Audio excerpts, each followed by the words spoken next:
Aquella casa que hoy es de mi propiedad y que he mandado modificar de nuevo, no la cambiaría por el más elegante de los palacios.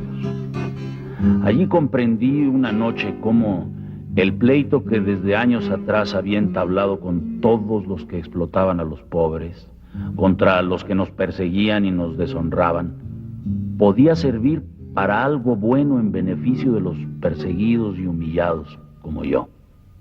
Y no solo para andar echando balazos en defensa de la vida, de la libertad y de la honra.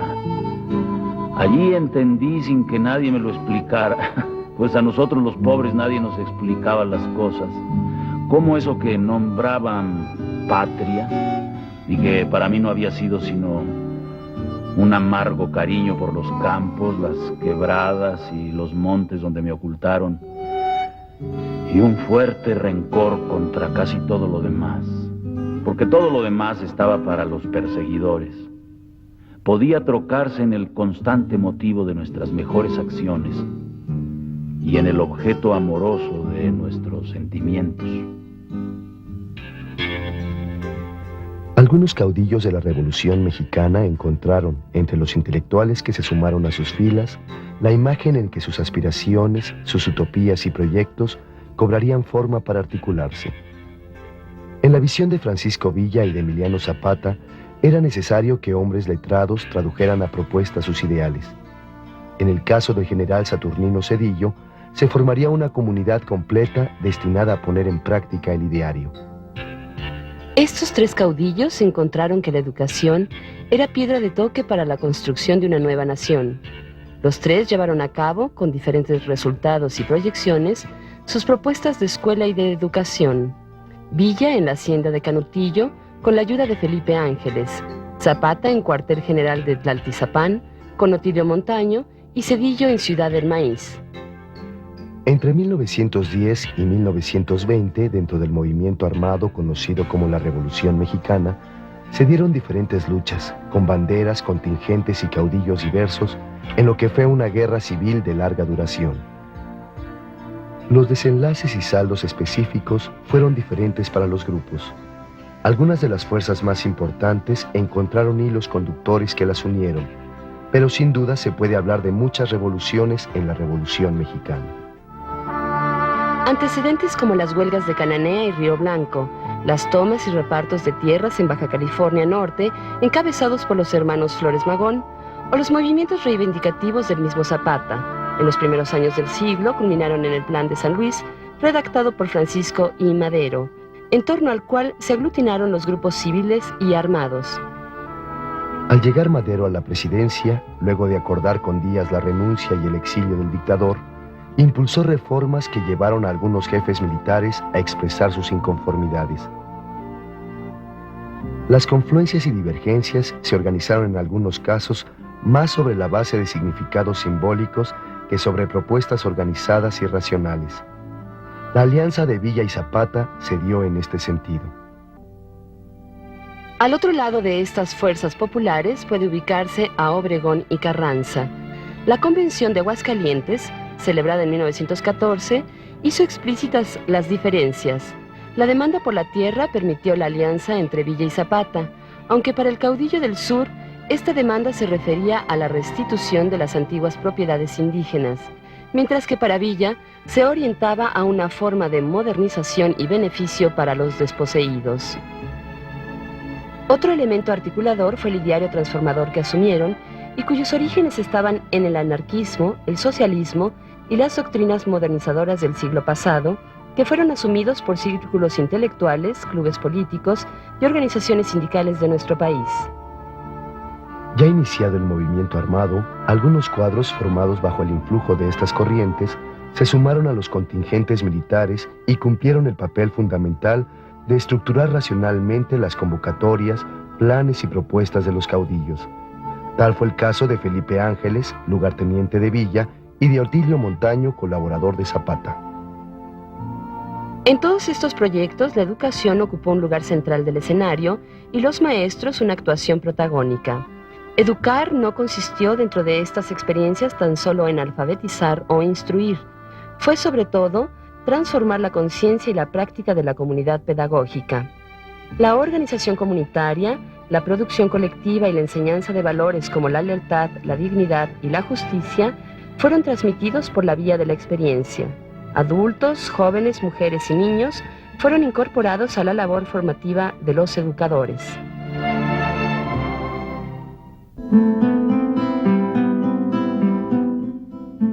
Francisco Villa nació en Río Grande, San Juan del Río, Durango, el 5 de junio de 1887.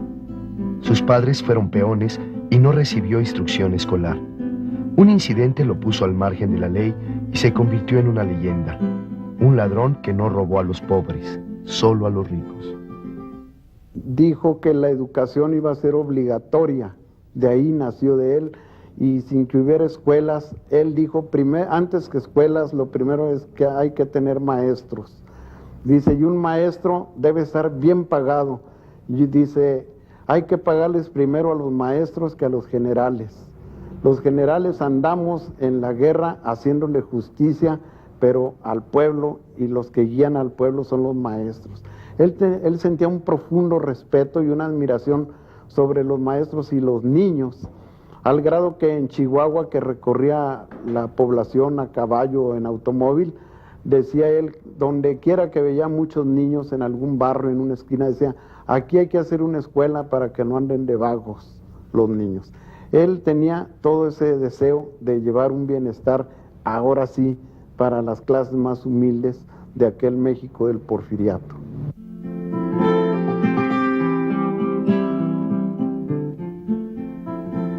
En 1913, después de brillantes campañas, tomó una vez más las armas tras de que Victoriano Huerta derrocara y asesinara a Madero.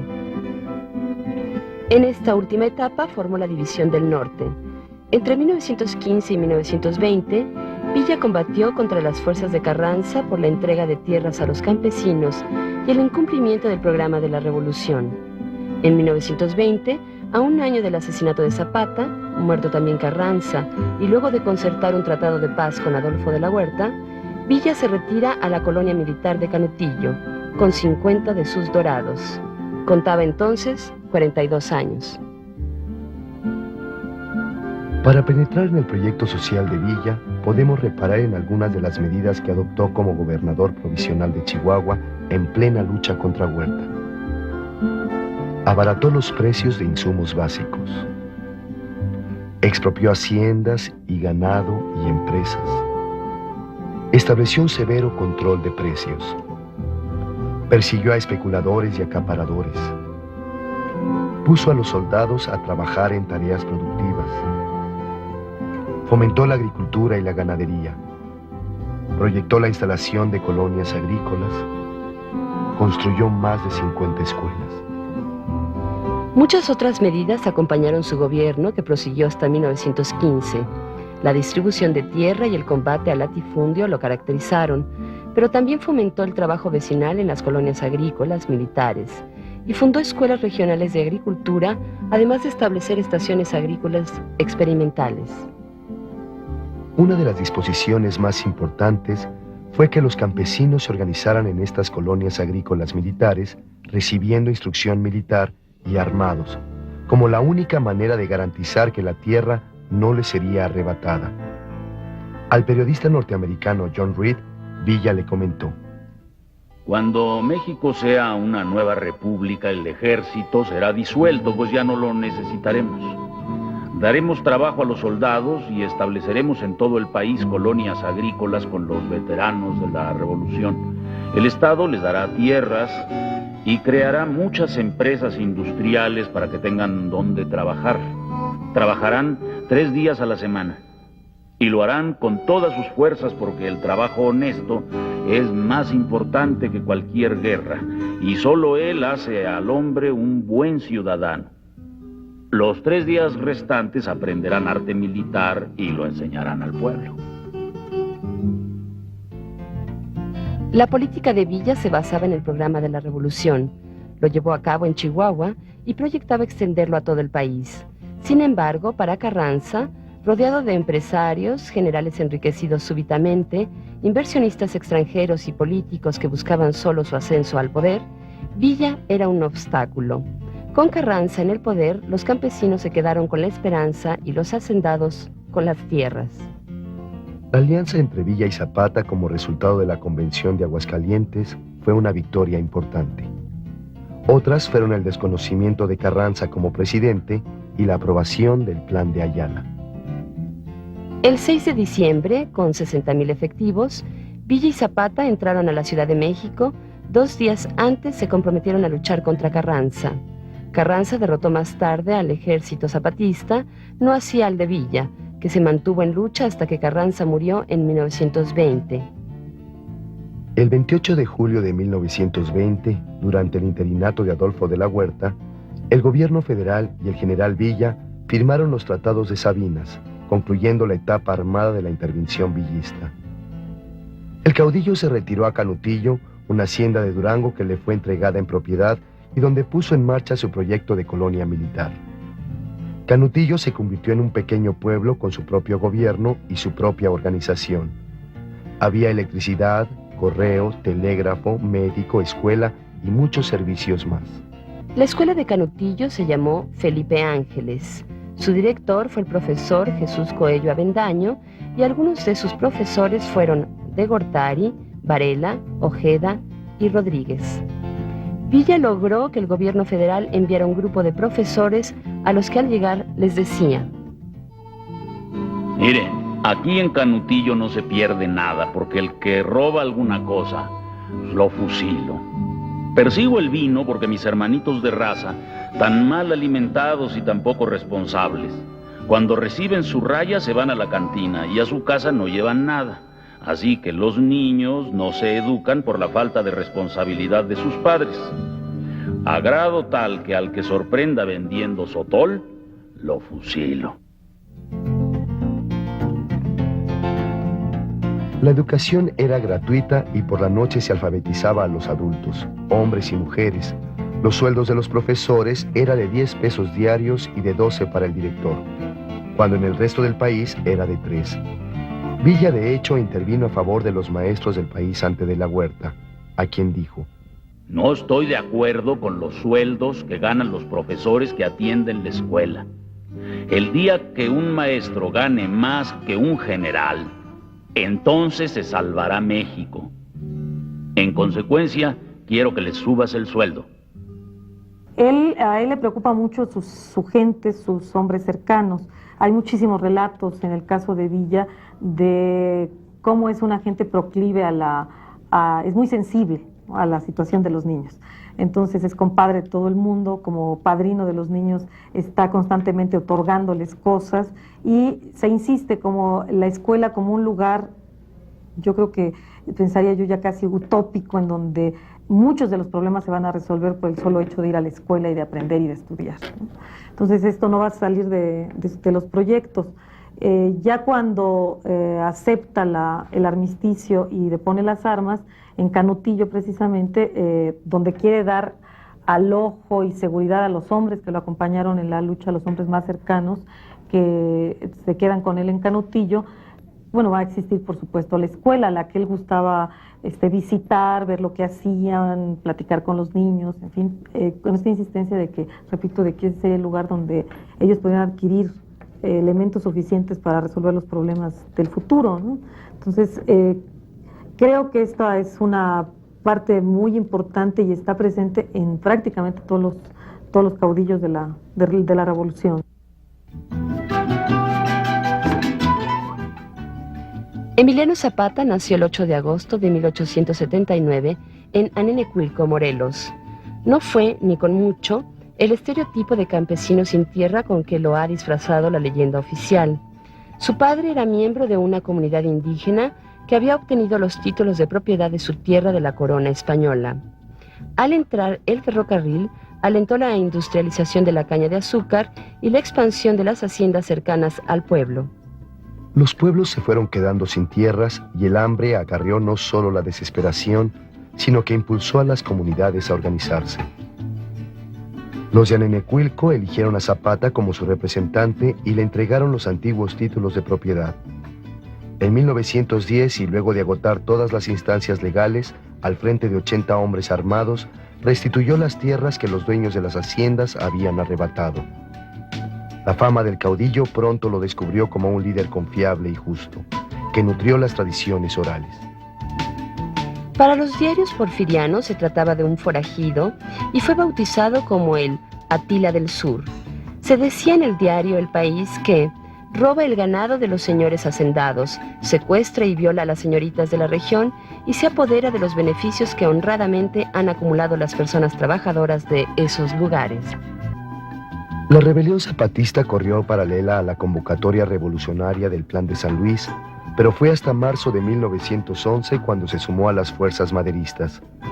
Sin embargo, la alianza fue rota cuando Madero desoyó las demandas de restitución de tierras e impuso en Morelos a un gobernador identificado con los hacendados. Madero exigió también la rendición incondicional de Zapata, a lo que el caudillo respondió con el Plan de Ayala redactado y difundido el 25 de noviembre de 1911. Otilio Montaño, un profesor de escuela rudimentaria y anarquista, fue actor protagónico en la elaboración del Plan de Ayala. Zapata permaneció armado y cuando a finales de 1913 Madero cayó asesinado por Huerta, este mandó a Juvencio Robles para aplastar a los rebeldes. Sin embargo, ante la amenaza del levantamiento constitucionalista encabezado por Venustiano Carranza y los más importantes jefes militares maderistas, Huerta desocupó Morelos.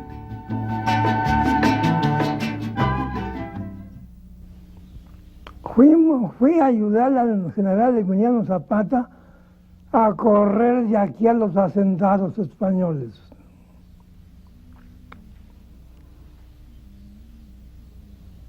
Entonces,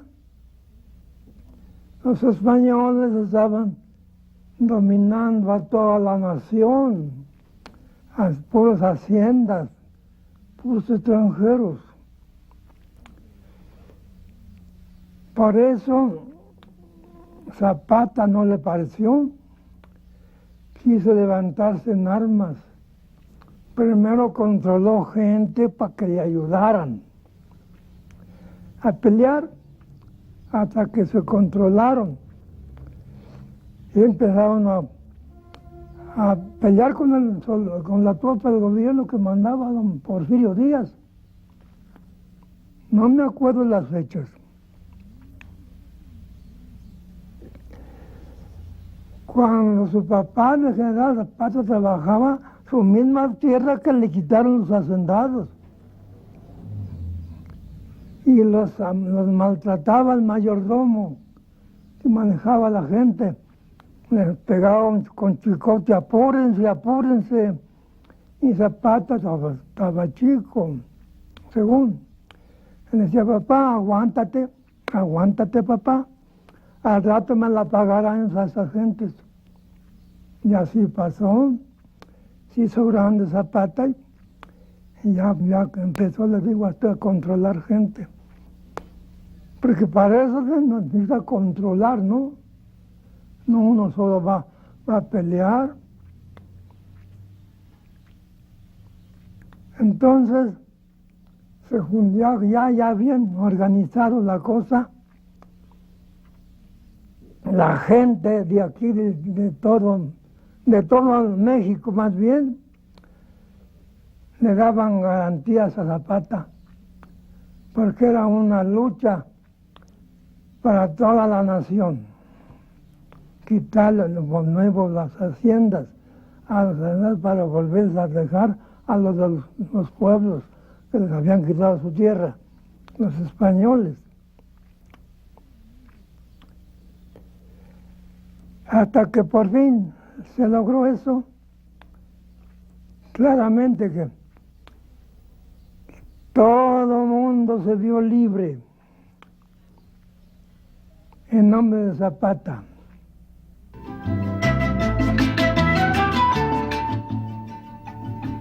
Para 1914, Morelos y Guerrero estaban bajo el control zapatista. En ese mismo año, Huerta es derrotado y condenado al exilio. Empezó entonces la lucha contra Carranza.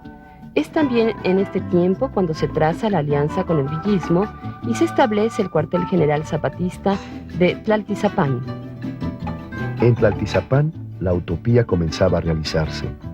El cuartel general fue en los hechos un territorio liberado en el que se inicia el reparto legal de tierras, la organización comunal de la propiedad con base en el ejido de origen prehispánico.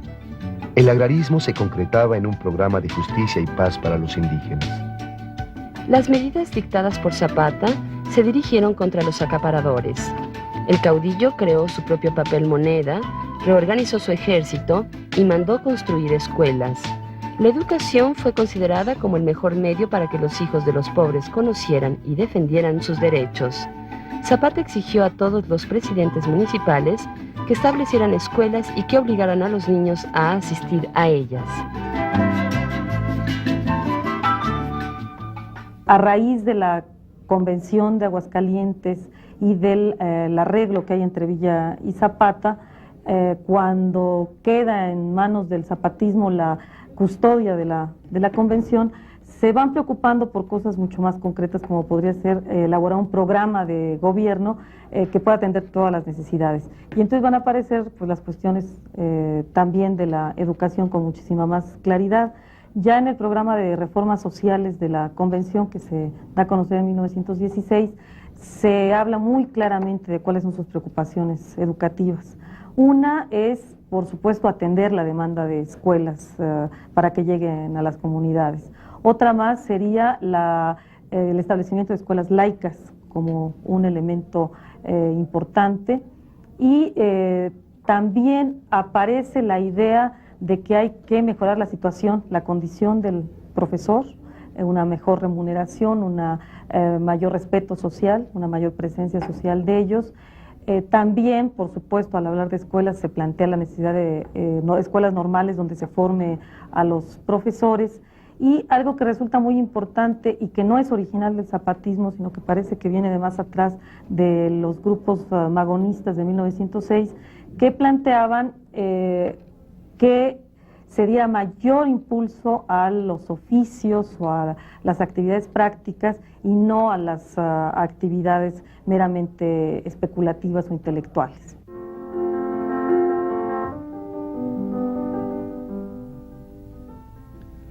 En 1919, Zapata dejó de existir, asesinado por Carranza, para dar paso a una leyenda cuyos ecos se preservan en la tradición oral de las comunidades rurales del sur del país. Surgió como un símbolo de la resistencia indígena que hoy día no reconoce ni la muerte ni la claudicación del caudillo del sur. Tanto Villa como Zapata se han integrado al imaginario con que la revolución ha permanecido en la conciencia y la cultura populares, destino que no pudo encontrar el general Saturnino Cedillo. La historia oficial solo ha resaltado el momento menos afortunado de su vida política, cuando al final de los años 30 en San Luis Potosí encabeza un levantamiento en contra de Lázaro Cárdenas, en el que contó inicialmente con el respaldo de jefes militares que finalmente lo dejaron solo. Sin embargo, más allá de la valoración histórica, es importante detenerse en su obra como agrarista y como fundador de las colonias agraristas de Ciudad del Maíz, donde los hombres sobrevivientes de su tropa sostuvieron un proyecto educativo que puede considerarse como uno de los más avanzados y totalizadores del movimiento iniciado en 1910. Los veteranos de guerra no abandonaron su tierra al influjo de la modernidad y se mantienen fieles al caudillo derrotado. Las colonias agrícolas comienzan a establecerse en 1920 por tomas de tierras, ¿no? Como se crearon muchos de los ejidos posteriormente. Esas tomas de tierras, Cedillo insiste en que sean colonias agrícolas militares. Aparentemente Obregón acepta esta designación, pero inmediatamente viene un interregno en términos legales y la designación de colonias agrícolas militares nunca queda muy claramente formalizada por la ley. Sin embargo, se aceptan esos repartos agrarios que ha hecho Cedillo como colonias militares y así van a subsistir durante casi una década, hasta que Lázaro Cárdenas de plano decide cancelar como proyecto las colonias agrícolas militares y sumirlo a lo que era su propia propuesta, que era la de los ejidos, ¿no? Entonces se transforman inmediatamente en ejidos, Y no solamente eso, sino que durante el reparto agrario cardenista, bueno, como todavía están los resabios de la intentona de los rebeldes, fracciona las tierras de tal manera que incluso mete ejidos creados de nueva colonización, es decir, que traen ejidatarios con derechos a salvo de otros lugares del mismo estado o de fuera del estado y los insertan en el territorio que había sido de los rebeldes, como una estrategia política del estado cardenista. Entonces, para 1938, pues las colonias agrícolas ya no existen, ¿no? Ya lo que se encuentra ahí son ejidos, cuando en el mejor de los casos, y ejidos creados a veces de manera muy artificial, porque lo que sí continuó durante muchos años, y más bien aún no termina, son litigios que hay entre los antiguos colonos y los ejidatarios nuevos.